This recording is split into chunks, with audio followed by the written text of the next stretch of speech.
I am Madman Epic. I made the map Inclemency for Halo Infinite. It is a campaign-style mission using the new Forge AI system. I've gotten some questions in the last few days about how best to go about implementing the Forge AI to make a mission like this, especially with the scripting. A lot of people don't quite know how all that works. So today I am going to just do a quick video going over how I go about these things so that you can as well. It's not actually that complicated once you get down into it, so yeah. Before we start, let's go over some best practices though. I recommend in your folders making a new central folder for just AI logic with a subfolder for each encounter. So when I say encounter, I mean, you get into this opening area, fight enemies here and move on, that's one encounter. Fight enemies here, that's another. Basically any simultaneous wave of enemies would be an encounter, or enemies in an area, essentially. Before we actually start spawning enemies, I want to go over here. I have a custom events brain. This holds general events and information, global events that I can call from any of the other brains to do things that I'm going to need to do again and again in pretty much the same way. So, the main ones, when someone joins, you switch them to Eagle Team so that you know which team everyone's on. You can work with AI like that. You'll also want an event similar to this, which you feed it an object list of squads from another script, and then it will just kill all of the squads. You'll need this to clean up later. I'll get to that in a moment. One, to remove a respawn point so that if a player dies and respawns, let me turn that music. If a player dies and respawns, then they will respawn near the current encounter. And one more, to update extra. This is relevant to a specific thing I implemented here on Inclemency. You probably won't need it on your map, but I would recommend it. Essentially how it works is past a certain player threshold, if there's more than a certain number of players in the match when an encounter begins, it will adjust the difficulty of the encounter in terms of enemies and their ranks and things. We'll get more into how this works later, but the gist of it is you have a global Boolean variable that starts false, just to denote whether or not the behavior is engaged. And we have also one to just update that Boolean to true or false, depending on whether or not we should be using it. You could do this in every script, it's just easier to do it with one global variable, because then you can also change it here and test it more easily. It's easier this way, trust me. And finally, this is just to delete my testing teleporter, so you don't need to worry about that. So that's what we'll need for global variables. You can set those up as you wish. Let's get into the actual AI setup now. So there's some pretty specific ways you need to set up the AI, but they're actually pretty easy to work with. First of all, you're going to need a nav mesh. You can go to the build menu, nav mesh, and hit build to construct that. It might not work. You're absolutely going to have to use, here in nav mesh, nav clutter. This denotes an area that should be excluded from the nav mesh when the game builds it. If the nav mesh is too big when you go to build it, it'll take forever, and then often the game will just crash, or it'll fail, or it'll just tell you it doesn't work. So anywhere the AI doesn't need to navigate, you should have some nav clutter. And you can just make these huge and cover huge swaths of the map with it, one for this entire mountain range and all that. Anywhere AI isn't going to be navigating should have those, generally speaking. It doesn't have to be exact, just broadly speaking. You can preview the resulting nav mesh with, here in the tool settings, nav mesh visualization. It'll highlight where the AI is capable to navigate and where they'll jump to and from. So just make sure that this is all good, because nothing else is going to work if you don't. If you have an area like this that is completely separated from the rest of the nav mesh, you need to add a nav seed point, which is also right here, for it to generate nav mesh on that surface. But otherwise, that's about all there is to it. So when you have your nav mesh, what you need to do next is start adding AI. So you want to go gameplay, AI, Phantom Spawner, AI Spawner, or Drop Pod Spawner. And I'll go through each of these real quick. They're not that complicated. You need to place them in a way where the zone here in the settings is intersecting the nav mesh, or will not spawn. It will just throw errors at you. So once you have that good, we'll start with the normal ones. Turn off the nav mesh visualization. Actually, we'll need that on later. So you can set the boundary, which is just, they'll spawn randomly within this boundary, not in specific points. So if you just want like this area to have general enemies, then you set this whole area to be the spawn area. You can set units and what weapons they have here in the advanced properties up to 8 per spawner. And pivotally, you're going to want triggered by script set to on. Face forwards can be whatever. You'll want squad label set differently for each wave. So this is the third encounter, so I have it set to Charlie, and all units in this encounter have the same squad label. And we're going to be using that later. It makes it a lot easier to manage all of the AI units spawned as part of one wave for deletion and management later. Forage has a limit of 32 AI active at a time. This is a lot. Like, it sounds maybe a little limited, but you're probably not going to need more than that in like any situation. Even the 2 Scarabs fight in Halo 3 doesn't actually hit 32 AI. However, it does mean you're going to have to delete AI after the player has moved past them. So like, if I were to do this encounter and just book it past everything and just continue onwards in the mission, it should delete all of these AI, or it's going to fail to spawn them later. By grouping them all under one squad label, then we can quickly get all of them later and just delete them all in one swath without having to worry too much about the specifics. So basically, if any group of AI you want to be able to delete together should have the same squad label, and you shouldn't reuse them between different encounters, or it's just going to make things complicated. You have a full 26 squad labels here. You're not going to need more than that. So, yeah. Anyway, so that's about all the setup you have to do for the regular AI. You do have to set a move zone, but we'll get to that in a moment. For drop pods, you're going to want to do pretty much the same thing, actually. You can only have 1 unit per drop pod, and they need more space to fit in, but otherwise they work pretty much the same. Phantoms are a little bit more complicated. You're going to want... This is a very wide zone for this. Don't trust the visual representation here too closely, and keep in mind that they are going to have to fly in either from directly above or from far away. You can still set 8 units in this.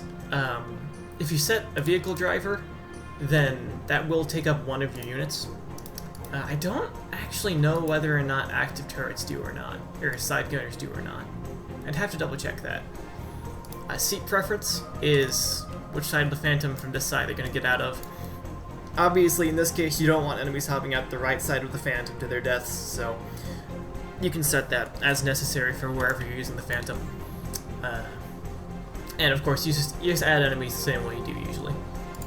Active turret is the chin turret on the front, which is a real menace and can destroy people if you if left to its own devices, so be careful about that.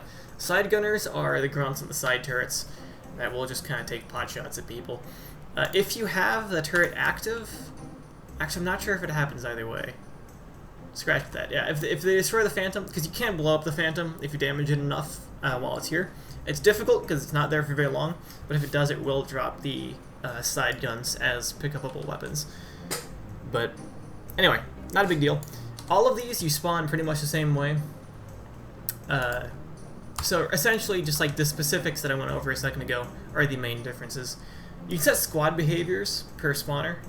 So deaf is enemies won't hear you, blind is enemies won't see you, inactive means they won't do anything, and magic sight means they'll always see you.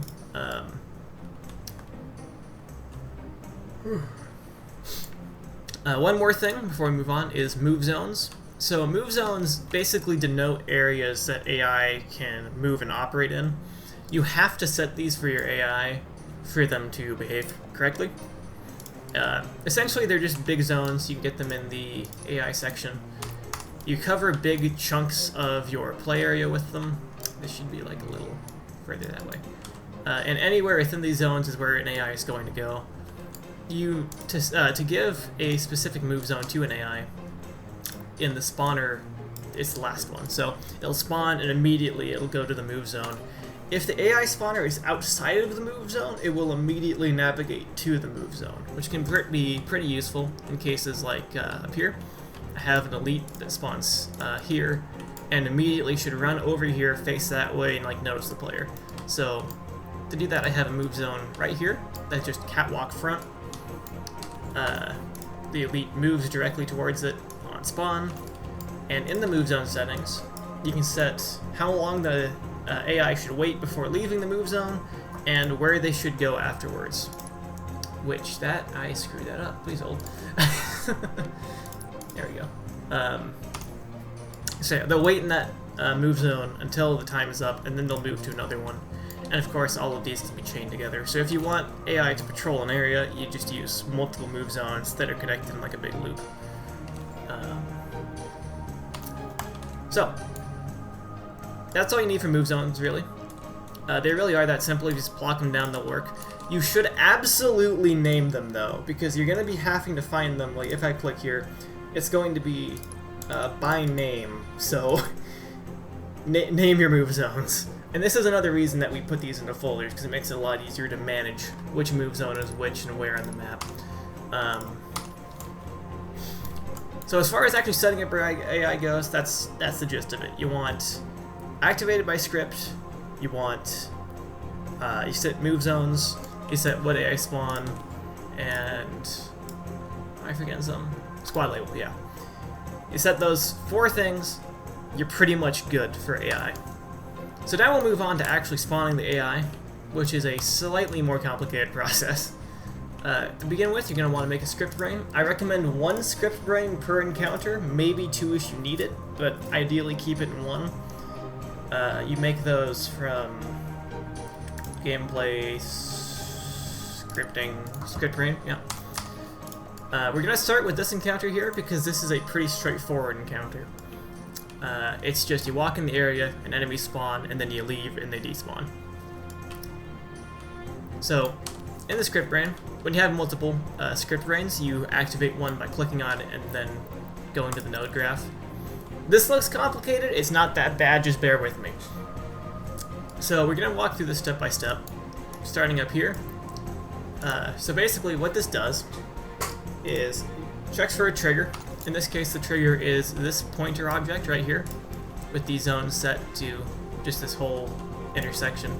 You can set the zone as usual in the boundary settings under gameplay for the object.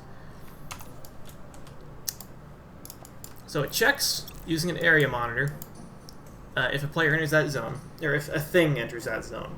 And it checks if it's a player, it will return true and spawn the encounter.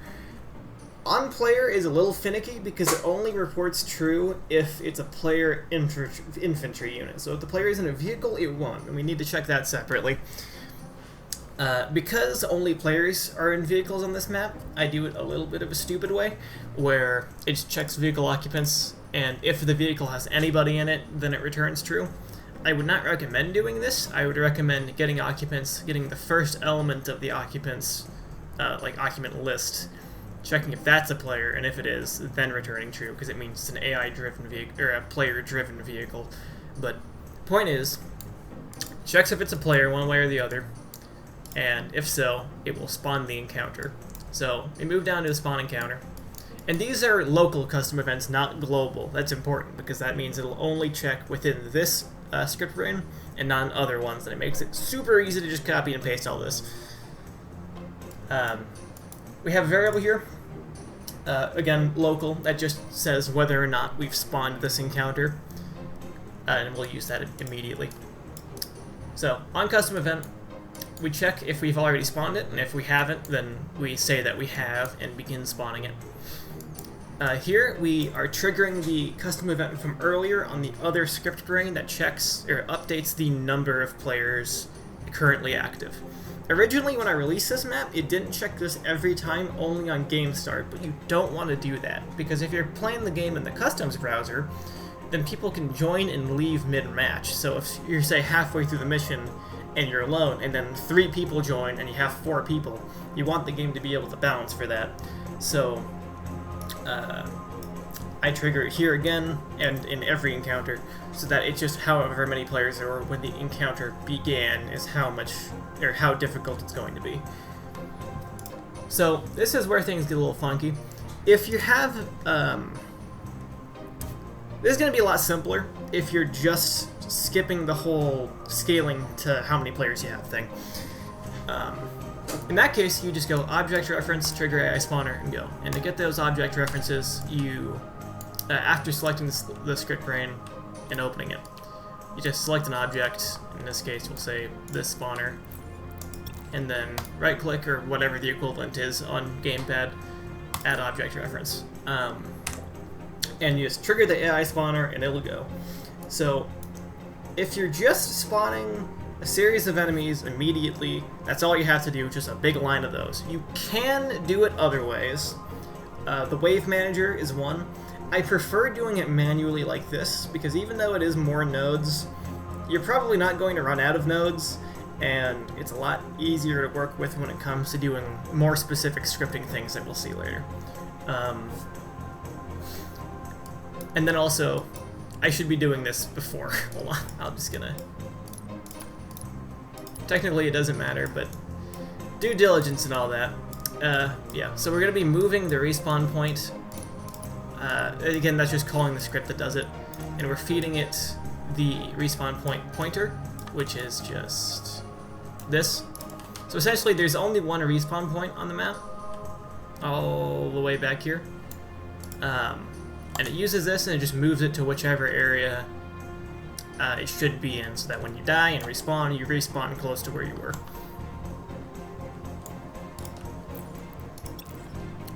And then you trigger all your area spawners.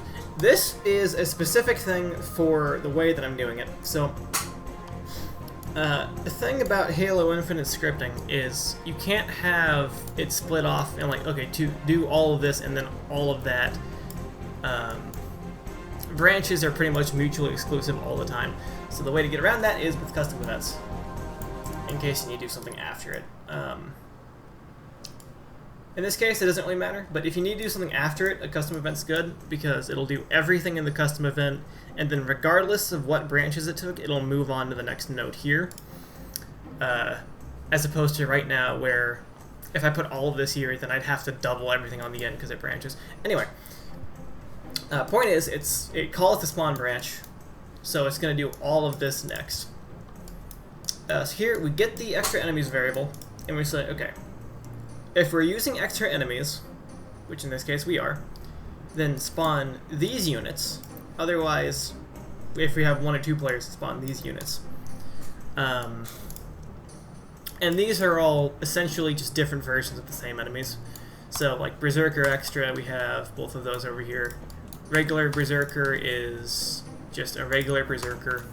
Extra is with Chosen, which means it has energy shields. It's just that kind of thing. Or like over here we have Rear Guard, which is, we have a Jackal, a Grunt Ultra, a Skimmer, and an Enforcer. Versus Extra we have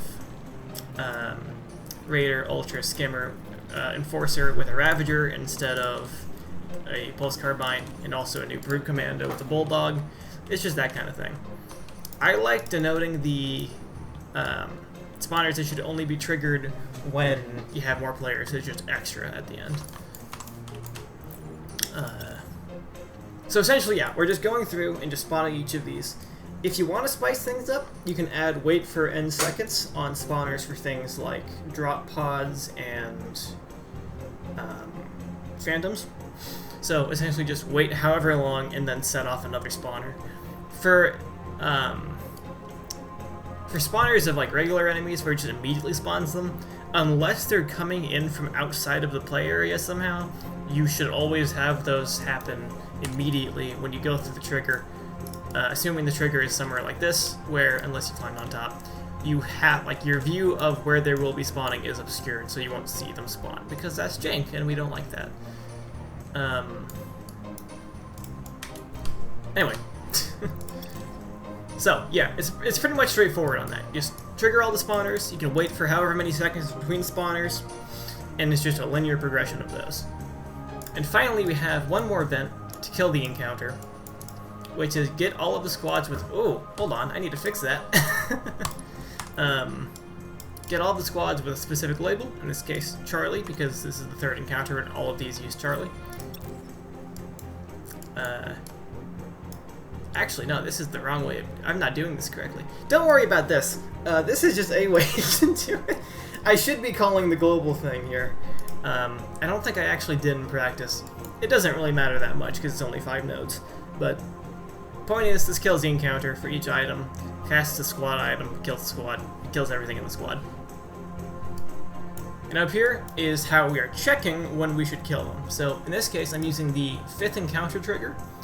And again, a similar system, just check if it's a player. If it's a player, kill the encounter. You should check if this is a vehicle. It's just that it's over there and no vehicle is going to make it to there, so we don't really need to check. What I recommend doing is killing all of the units in an encounter after the following encounter, or at the beginning of the encounter following the following encounter. So basically, this is encounter 3. You fight through it, you do encounter 4.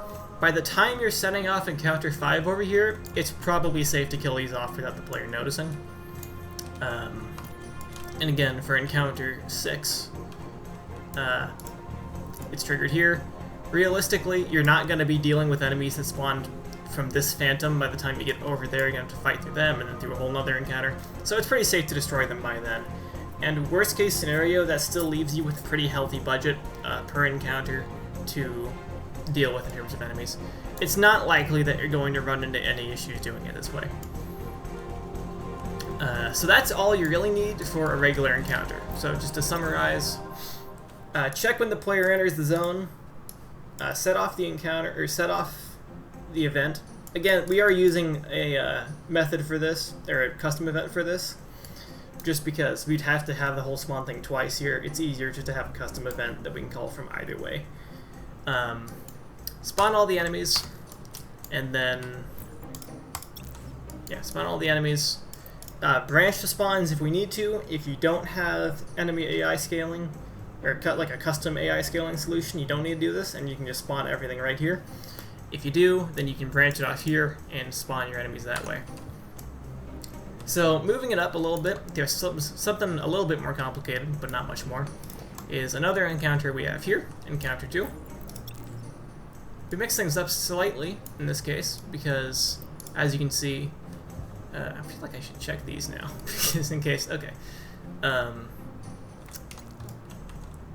In this encounter, again, we can see most of this is the same, that's the same, that's the same, that's the same pretty much. All that's changing here are the spawns. We have a couple of extra things though. So this is, again, how we're killing them. In this case, I'm using proximity to this because that's what set off the other encounter. It doesn't have to be a pointer, it can be any object. This, again, is a man cannon that's just using it. Point is, it works the same. The additional thing in this version, or this specific encounter, is when the player enters a zone, battleground, which is this one. So when the player enters this area, then for each item in Engineering Bay Forces, which this squad is over here. Actually, I should update that to apply to the extra ones as well, but essentially, the enemies that spawn up here, when the player gets here, will move out into this area, which is done by setting them there, or assigning them to the zone battleground, which again is out here. So the point is, player comes in here, enemies over here, come out here. And that's really the only difference with that encounter. One little trick I'm doing is I want to have a brute that spawns here and then goes into the man cannon, launches himself up to here, and then fights from up here. And we can do that by setting his move zone to monkey cannon here, which is just walking into the man cannon. And then that immediately proceeds to the engineering crew. That's not right. Nest. Immediately proceeds to the nest one, which is up here, So the point is, he spawns, decides to go over here, goes over there, and immediately gets launched over to here and decides he wants to be over here anyway. Otherwise, this is mostly the same shtick. Let's see what was next. Oh, encounter 1. Okay, so over here I have a slightly more complicated encounter. It's gonna look kind of scary, but just bear with me. Again, we can break this down to this. Same as usual, same as usual, same as usual, all that's the same as usual. The difference in this encounter... Oh, and this is, again, triggering it when you get to a different one. In this case, I'm triggering it a little early, but it's just like when you get to here, it despawns all the enemies. So, in the other cases, I would do it when you get there, but just to make sure we're safe with the budget, we do it when we get there. And of course, this being the first encounter, all of these guys are in squad label alpha. So, anyway, back to what we were talking about. This is the different stuff. So this encounter has this door, which you press this button to lower. And to go about that, we have a system where, let's see here. Yeah, so just to actually have the interaction, we have reference to the terminal, or the switch, which is just sitting there. Activating on enabled, play 3D audio, just for like an extra little sound effect. And then we get a position that is a certain distance below where the door is. We have a reference to the door as well. And then translate object to point, just move it downwards for 3 seconds until it's 11 units below where it currently is. That's pretty straightforward. The less straightforward part is all of this. This is for... I can quickly demonstrate.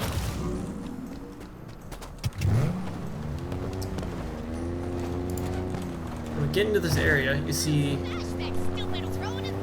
Oh, it doesn't work before. Oh, there it is, yeah. A nav marker here is telling us that we can use that.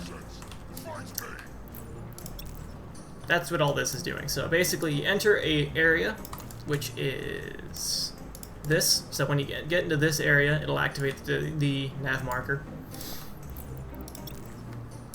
Check that it's a player, and if it is, it creates the nav marker over here.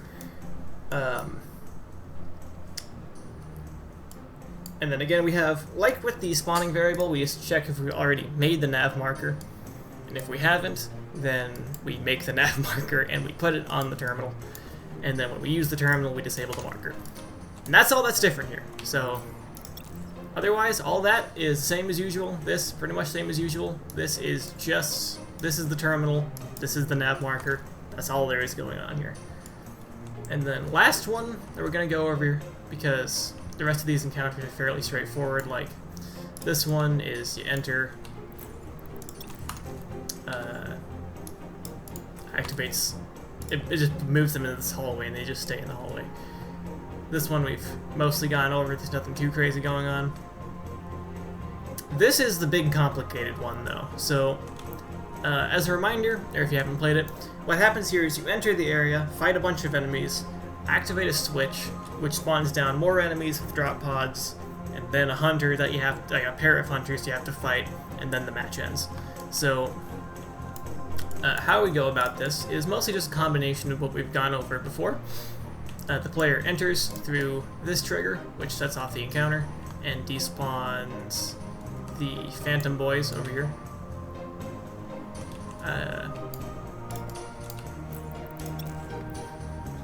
It's a little complicated, but it's not that bad, I swear. In this case, I'm just attaching the nav marker over here because it's the same. It's just like when you walk into the area, it just spawned then. Custom encounter, same as it ever was. Spawn branch. This part here is pretty much normal. So we spawn. Because essentially, yeah, when you walk in, it's just a regular encounter, which means we spawn things the regular way. We have a spawn branch, we spawn the extra enemies separately from the regular enemies, because they're mutually exclusive, and yeah, so we spawn all them normally. Things get complicated when we get to the button though, so wall power button is, yeah, wall power button is down here. In this case, it's invisible because you're just interacting with this terminal, but interact with it. We do a few things here just for visual effects. The first thing we do is, because it makes these effects teleport over to here, so it looks like this big thing is like zapping and broken. And then we move the prison door like we did earlier. We get rid of the nav marker, we play audio to like a little confirmation sound. We get objects labeled Zulu, which in this case, because when you press the button, it turns off this whole control room wall. All of these are labeled Zulu. So essentially that's just getting this list of objects here and deleting all of them. And then we move the door, which is, I don't know why that's all the way over there, but a little bit of refactoring mid-tutorial, you know how it is. Never hurt anyone.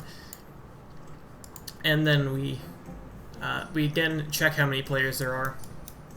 And then we get into the not simple part. So we have the way that these drop is it drops one and then another and then another and then like three super fast. So to do that, it's just a string of drop, wait, drop, wait, drop, wait, drop, wait, drop, until we're done with this.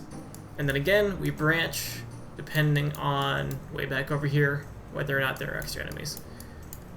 If you have more than 3 people, or 3 or 4 people, then instead, okay, if you have 1 or 2 people, it just drops 2 regular hunters after 25 seconds from this phantom. It just triggers the phantom, and then they drop, and you fight them. If you have more than 2 people, it waits less time, and then it drops a alternate version of the hunters, which is with that's the extra one actually. With the more difficult banished hunters, and then it'll just keep dropping more drop pods for backup, such as like this one, and I think that one, and this one. Yeah, it'll just drop a few drop pods of backup. There's a few ways you could check there's a few ways you can check whether or not the game should end now, because ideally you want the game to end after the player kills all the enemies. I am lazy, so I didn't do that. Instead, I just checked if a squad of hunters dies, because again, these are the only hunters on the map. If a squad of hunters dies, wait 3 seconds and then end the game and give the win to the team that everybody's on. Realistically, you should do that probably a different way, but we're just gonna go ahead and ignore that. So, yeah, no, that's it, actually. That's about all it takes in terms of scripting. So, as a recap, you have move zones for the AI to be in, you have your nav mesh, you have AI forces with move zones, with squad labels, triggered by script, and with enemy set. You don't have to set the team. If you just set that neutral, it's fine. They'll just attack everybody. You don't need to worry about it. Yeah, if your script brains, again, really want to emphasize 1 script brain per encounter and separate events or separate folders for each encounter in your hierarchy. Will make this a lot simpler for you. And yeah, no, that's about all it takes.